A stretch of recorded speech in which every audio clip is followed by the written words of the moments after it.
Hello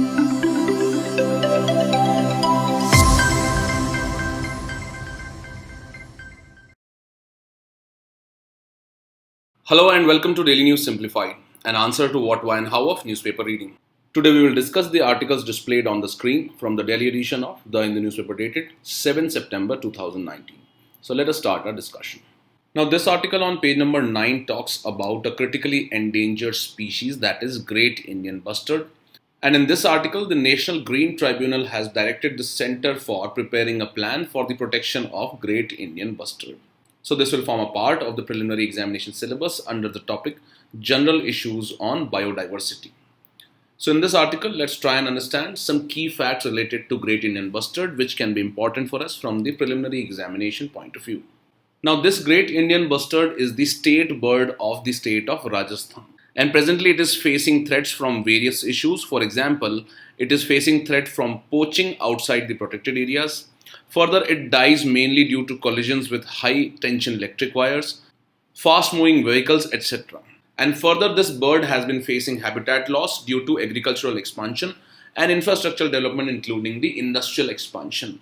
And in parts of Rajasthan, it is also facing threat due to the windmills. And many of the birds are dying due to these windmills. So after this, let's look at the distribution. So this species was formerly widespread in India and Pakistan. However, recently only it was sighted in one of the areas of Pakistan. And in India, this was historically found in Punjab, Haryana, Uttar Pradesh, Rajasthan, Gujarat, Maharashtra, etc. However, today it is restricted to only some parts of India, which includes Andhra, Gujarat, Karnataka, Madhya Pradesh, Maharashtra and Rajasthan. Now, according to one report, only 200 birds are left in India.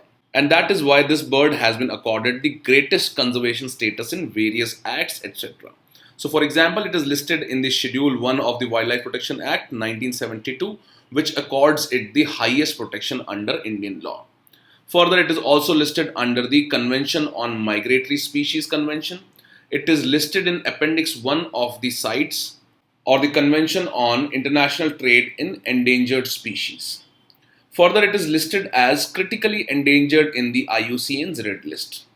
And it is also listed as critically endangered in the National Wildlife Action Plan of 2002 to 16. Further, it has been added under the recovery program under the Integrated Development of Wildlife Habitats of Ministry of Forest and Environment. And finally, it is the state bird of Rajasthan and is presently found mainly in the Desert National Park of Jaisalmer.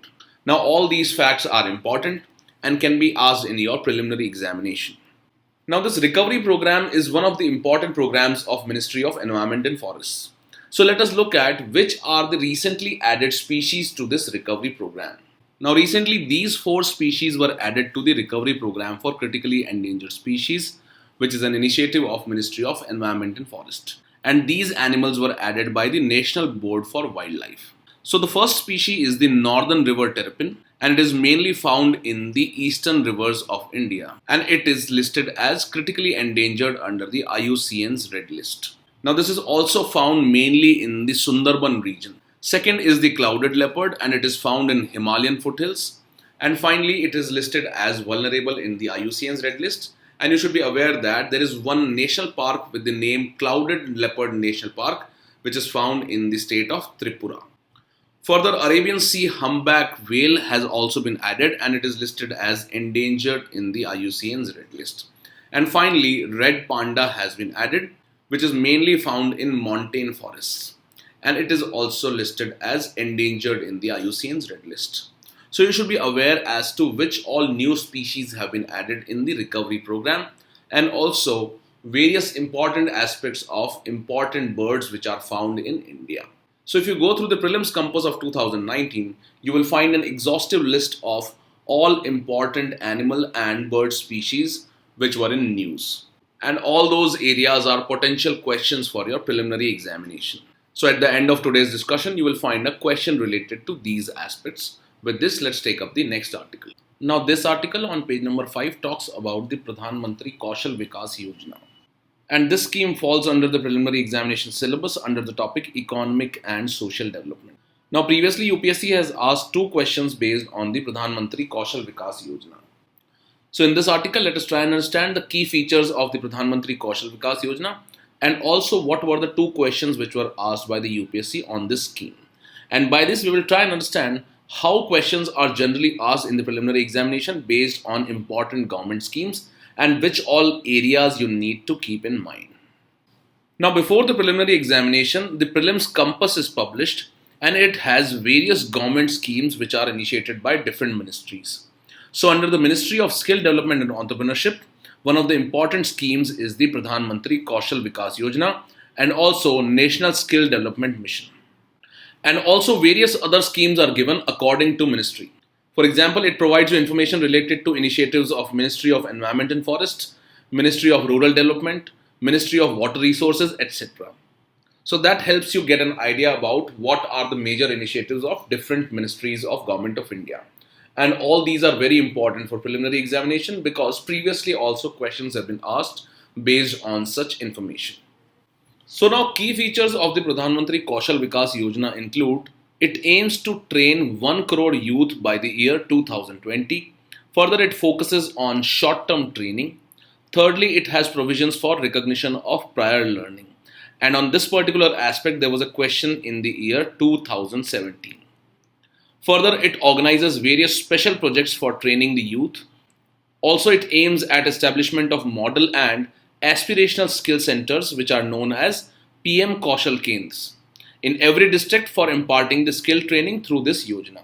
Further, there is also mandatory provision for placement tracking as to are the people who are skilled in this scheme are getting jobs or not. And the placement data is reported within a period of 90 days of the certification of trained candidates on the skill development management system.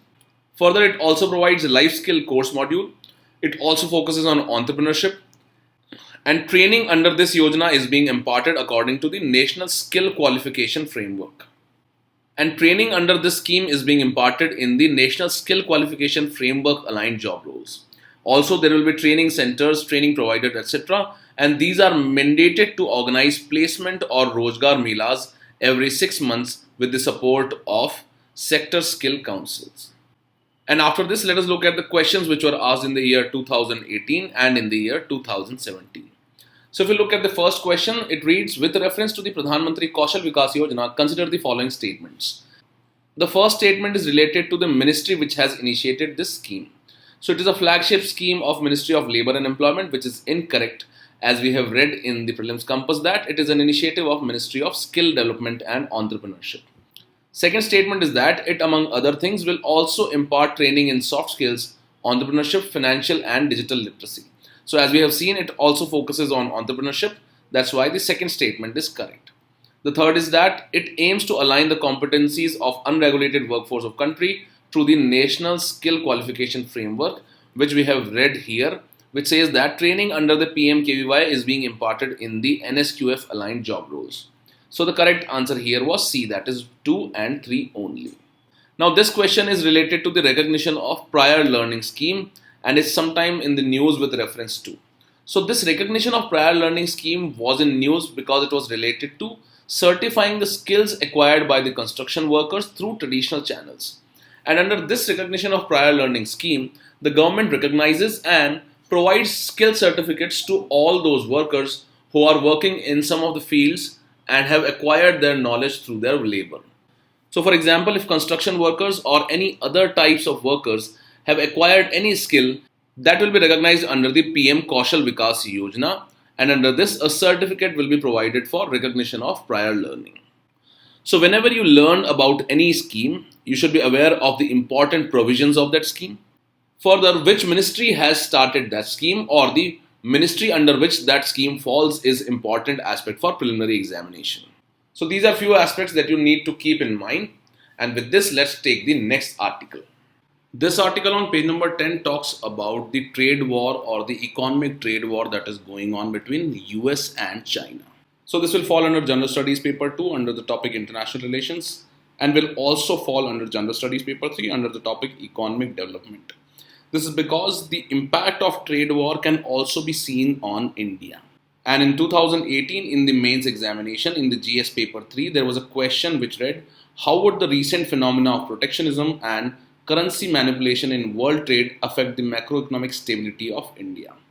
So in this article, we will try to look at the impact of trade war between US and China on the global economy. Secondly, what are the pros and cons of a trade war? And finally, how has India been dealing with the trade war and what opportunities are there for India to grab? Now, although the steps which are being taken by the US and China to target each other's economies are not important for us from the exam point of view, let us look at a brief overview of what is happening between these two countries. So recently, the United States of America had imposed 15% tariff on the imports, which valued about $300 billion. And the US mainly targeted the products from China for violation of the intellectual property rights of the American companies. And also China was accused of currency manipulations, which is leading to currency wars. Now, as a response to the steps taken by the United States of America, China has announced imposition of tariffs on more than 5,000 products which are imported from US. And these are valued at $75 billion. Also, China has initiated a dispute in the World Trade Organization against United States' unilateral tariff increases. So in this background, let us look at what is the likely impact of this trade war which is going on between the US and the Chinese economy on the global economy. So the first impact of such measures of protectionism that are being taken by US and China is the global economic slowdown. And we know that the global economic slowdown adversely impacts the economies of developing countries which are mainly dependent on exports. Further, the spirit of multilateralism and trust is eroding in solving the global economic disputes, which is reflected in the manner in which the WTO is functioning currently. And in all the negotiations at the World Trade Organization level, United States of America has been repeatedly blocking some of the negotiations which will be helpful for the least developed countries.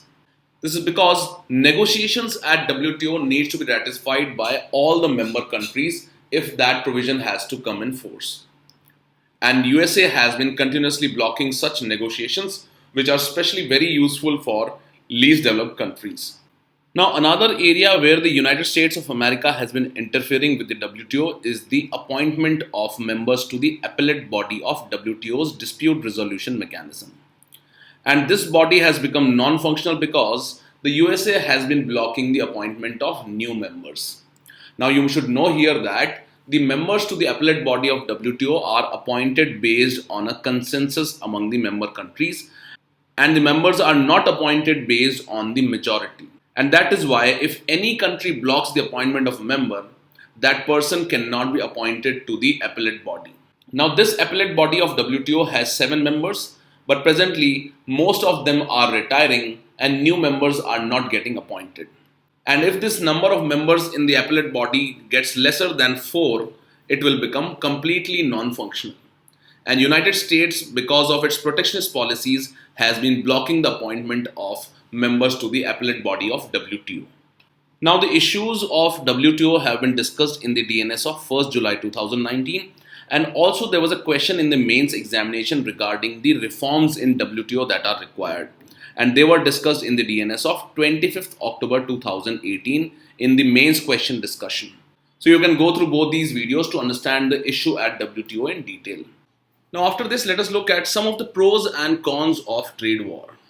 So there are certain benefits for the countries which are indulging in trade war, and also there are negatives for these countries as well as other countries. So the first positive or the pro of the trade war is the protection of domestic companies from unfair competitions. This is because the domestic companies sometimes have to compete with cheaper imports from other countries. And if protectionism takes place and tariffs are imposed on imports from other countries, the domestic companies or the products of these domestic companies will become competitive. And it is likely that these companies will earn more profit, which will in turn be good for the local economy. And for example, United States is indulging in trade war with China and is imposing tariffs on the Chinese imports. This is likely to help the domestic companies of United States of America. Now, as tariffs are imposed on the imports, it is likely that the demand for domestic goods will increase. Now, because of protectionism, outsourcing is not lucrative. And this is because there are high tariffs on imports from other countries, and also there are certain restrictions on trades with other countries. And that is why, as the outsourcing is reduced, it also promotes local job growth. Further, if the country is importing more as compared to its exports, it is likely that there will be trade deficit. So in such a scenario, if protectionism takes place, it is likely that the trade deficit will reduce and there will be improvement in the current account of the country. And such a measure generally punishes the nations which are indulging into unethical trade policies. For example, if other countries are providing subsidy to their exports and flooding the domestic market, such protectionism helps in punishing these countries. However, there are certain negatives of trade wars also, and these include increased costs and induces inflation. This is because sometimes due to the lack of imports of cheaper goods, the prices of domestic products increases. Also, it causes marketplace shortages and it reduces the choice of the customers. Further, it discourages international trade and it can also lead to the slowdown of economic growth because if more tariffs are imposed on other countries, it is likely that the foreign direct investment in the country can be impacted. And ultimately, it has implications on the diplomatic relations between two countries. So, as we have seen, there are certain positives of the trade war and also there are certain negatives of the trade war. Now, after this, let us look at what is the likely impact of trade war on India and how India can benefit from such a trade war between the major economies of the world. Now, the first impact on India of this trade war is that it provides India the opportunity to emerge as a supplier of the products which are being banned by the United States of America. And if India becomes a major supplier of products to the United States, its competitiveness will also increase globally. And as such, it can have a major boost for India's exports. Another issue is that United States has been blocking the appointment to the appellate body of WTO. However, India has argued for multilateral forums to settle the trade disputes. And in this regard, India has argued for empowering the trade dispute resolution mechanism at WTO. So India has mainly been in favor of multilateralism. However, the steps which are being taken by the United States of America are opposed to the India's stand on these issues. Further, other impact on the developing countries like India is the risk of capital outflows. And we know that when there is an ongoing trade war in the global economy, the foreign portfolio investment in the developing countries reduces. And if such outflows of capital from the developing countries increases, it has negative impact on the outlook of growth and macroeconomic stability of these developing countries. So in this background, what India needs to do? Now, as we all know that India is not a major exporting nation. Now, as the United States of America is imposing higher tariffs on the imports from China, it provides an opportunity to India to emerge as the supplier of those products. However, for that, India needs to prepare well and it should focus on infrastructure development, and such focus should be mainly on export infrastructure, for example, access to electricity, ports, etc. Further, India should focus on coastal economic zones.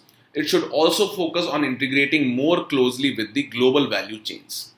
Further, as India has been demanding, it should give more focus and attention to the improvement in the global dispute resolution mechanisms of WTO, etc. Further, there is a need for strengthening the Reserve Bank of India so that it can act in response to the capital outflows and also the currency fluctuations. Further, there is a need for promoting ease of doing business, and also India has close ties with countries like US and has closer ties with ASEAN, EU and Russia. Thus, India can emerge as an important player or negotiating player in such a scenario where global countries are indulging into the trade war. So these were few opportunities for India. There are certain perpetual issues on which India and other countries differ, and these are the focus areas where India should pay due attention. So after going through all these points, you can try and answer this question from your mains examination point of view. With this, let's take up the next article.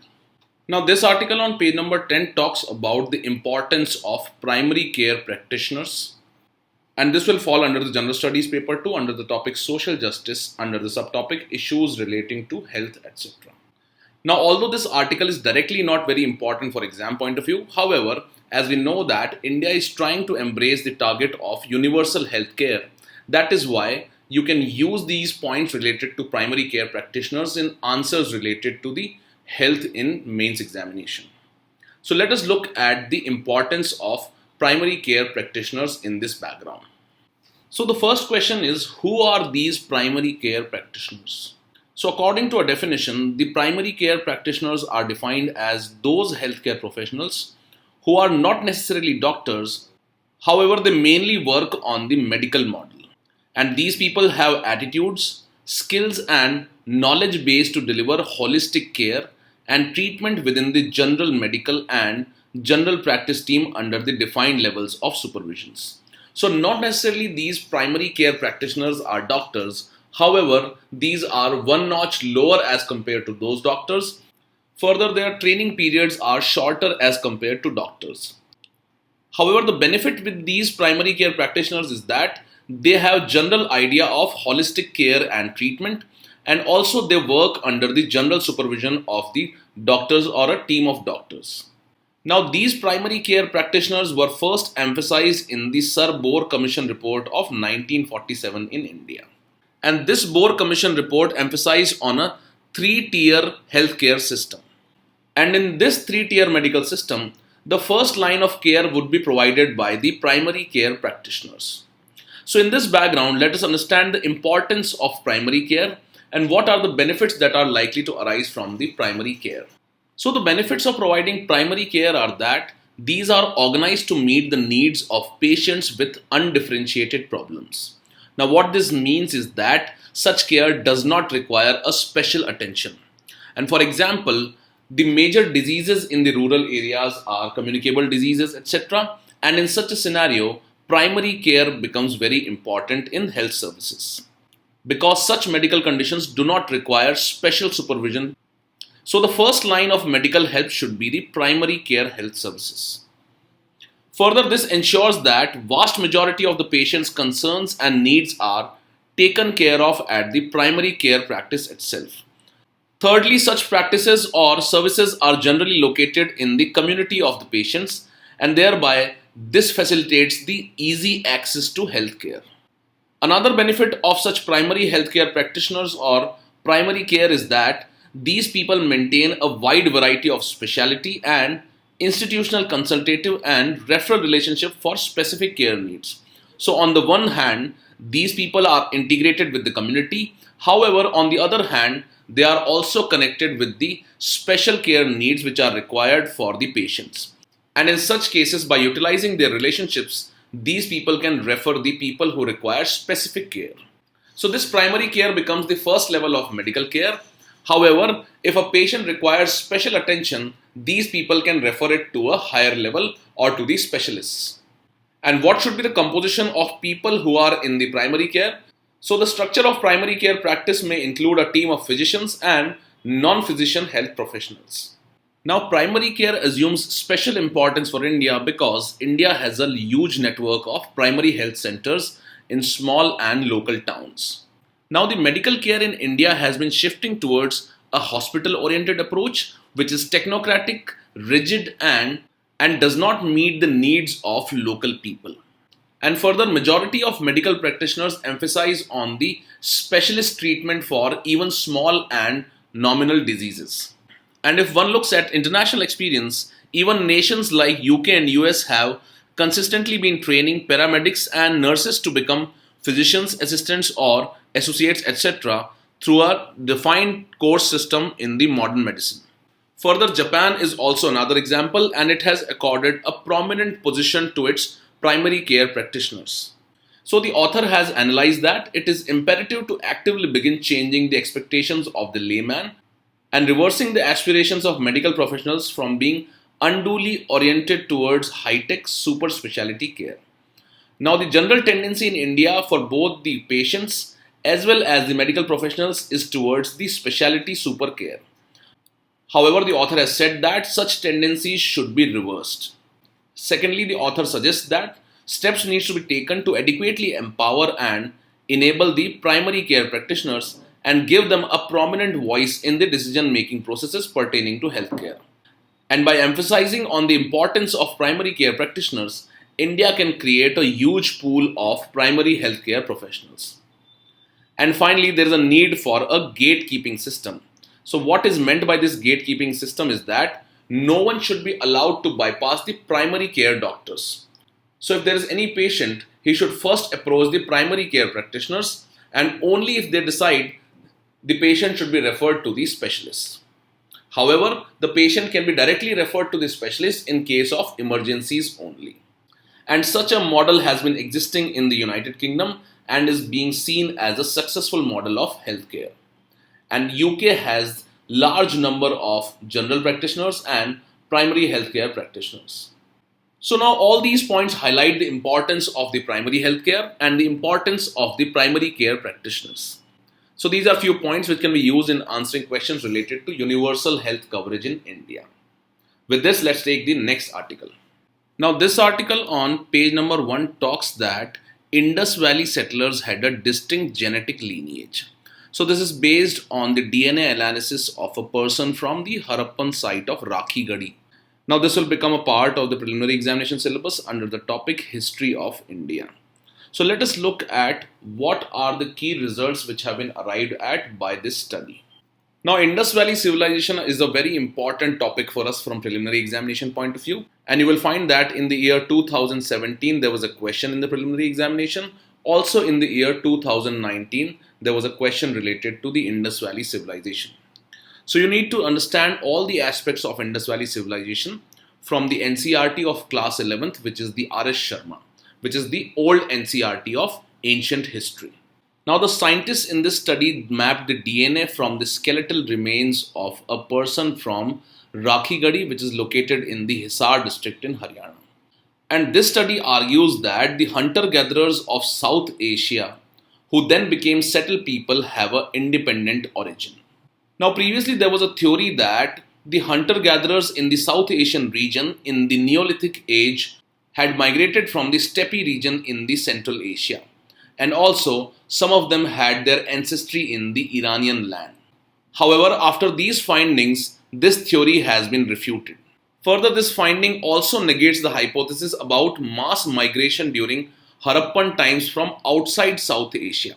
So this mainly reflects that the hunter-gatherers in the South Asian region in the Neolithic age had an independent origin, and they were not the people who migrated from Central Asia or from West Asia. So the research has found that the hunter-gatherers of South Asia had an independent origin, and these were the people who then turned into settled way of life. Further, these people do not contain the genome of either the steppe region or the ancient Iranian farmers. Now, various studies in Europe have suggested that the agriculture spread to various parts of the world from the Anatolia Plateau, which is the present-day Turkey. However, this new finding refutes this general theory and finds that there was no major migration from the West Asia towards the South Asia. As against this, these researchers have suggested that there was a movement of people from east to west, and this is because the Harappan people's presence is evident at sites like Gonur in Turkmenistan, which is in the Central Asia, and at Saher-e-Sokhta in Iran, which is in the West Asia. So as against the popular belief that there was migration from West Asia towards eastern parts in the Neolithic age, these researchers have found that there was a migration from east towards west. And this mainly highlights that these people who were the hunter-gatherers in the Neolithic age had an independent origin, and these were the people who then settled into the Indus Valley civilization.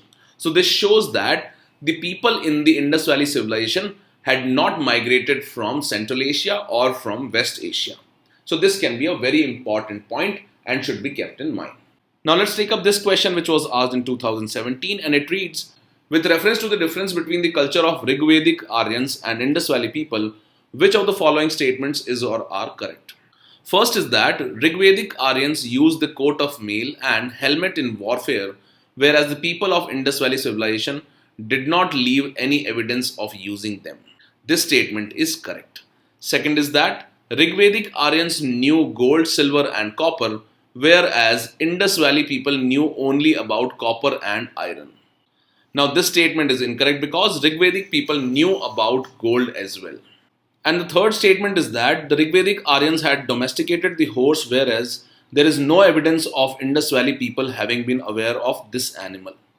And this statement is also correct because Rigvedic Aryans had domesticated horse. However, the Indus Valley people were not aware of the horse. And that is why the option C becomes correct. That is 1 and 3 only. The question that was asked in 2019 read, which one of the following is not a Harappan site? So in this line, the correct answer was Sohgara because it is not a Indus Valley or Harappan site. Now, after this discussion, you should try and answer these questions, and the answer for them will be displayed after 5 seconds.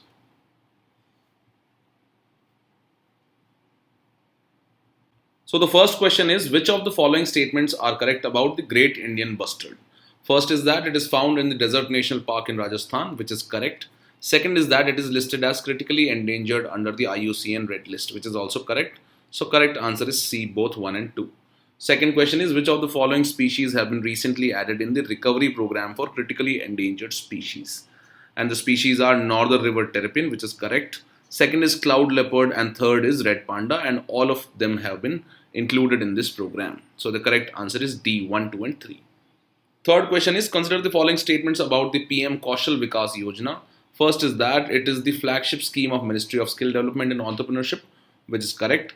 Second is that it focuses on skill development only, which is incorrect because it also focuses on entrepreneurship. Hence the correct answer is A, that is 1 only. Last question reads, consider the following statements about Indus Valley civilization. First is that Indus Valley settlers had migrated from West Asia into South Asia, which is incorrect as we have learned in today's article. Second is that Indus Valley people cultivated rice, which is correct because the Indus Valley people in the Lothal in Gujarat had cultivated rice. So the correct answer is B, that is 2 only. With this, we have come to the end of today's discussion. Now let's move on to the question for the day.